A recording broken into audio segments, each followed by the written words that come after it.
একটা নির্বাচন ব্যবস্থায় প্রশাসন এবং পুলিশ আর মাত্র ৩ সপ্তাহ, এরপরে শুরু হবে ভোটের লড়াই। সেই লড়াইয়ে অংশ নিতে আশ্বাস, প্রতিশ্রুতি ও ভরসা দিয়ে ভোটের মাঠে নির্বাচনী প্রচারণা শুরু করেছে প্রার্থীরা। এবারে নির্বাচনের শুরু থেকে আলোচনায় কুমিল্লা ৪ আসন, কারণ এই আসনে মনোনয়ন সংগ্রহ করেছিলেন বিএনপি এবং জামাত ইসলামী নেতৃত্বাধীন ১০ দলীয় জোটের মনোনীত ২ হেভিওয়েট প্রার্থী।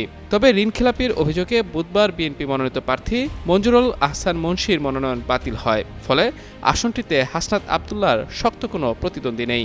এরপরই প্রশ্ন উঠেছে, তাহলে কি হেসে খেলে এমপি হচ্ছেন হাসনাত আবদুল্লাহ?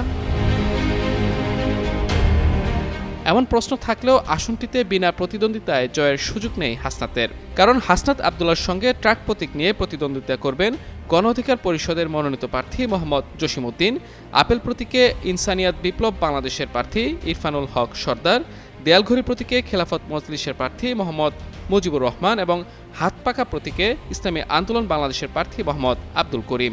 বুধবার প্রার্থীদের এসব প্রতীক বরাদ্দ দেন রিটার্নিং কর্মকর্তা ও কুমিল্লা জেলা প্রশাসক।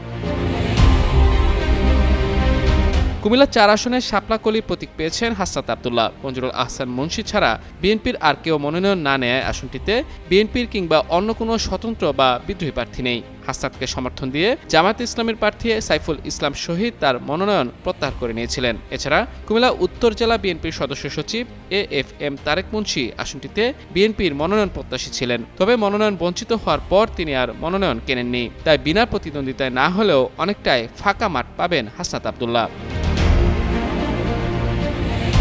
এদিকে প্রধান উপদেষ্টা ডক্টর মোহাম্মদ ইউনূস ২০২৬ সালের নির্বাচনকে ভবিষ্যতের জন্য আদর্শ বলে উল্লেখ করেছেন। তিনি বলেন, নির্বাচনকে সামনে রেখে ধাপে ধাপে পরীক্ষা শুরু হয়েছে।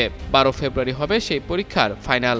বুধবার নির্বাচন ও জুলাই জাতীয় সনদ বাস্তবায়নের উপর আয়োজিত গণভোটকে সামনে রেখে সার্বিক আইনশৃঙ্খলা পরিস্থিতি নিয়ে একটি উচ্চ পর্যায়ের সভায় প্রধান উপদেষ্টা একথা বলেন। এ সময় তিনি নির্বাচনের প্রতিদ্বন্দ্বিতা করার প্রার্থীদের পারস্পরিক সৌহার্দ্য বজায় রেখে চলার আহ্বান জানান।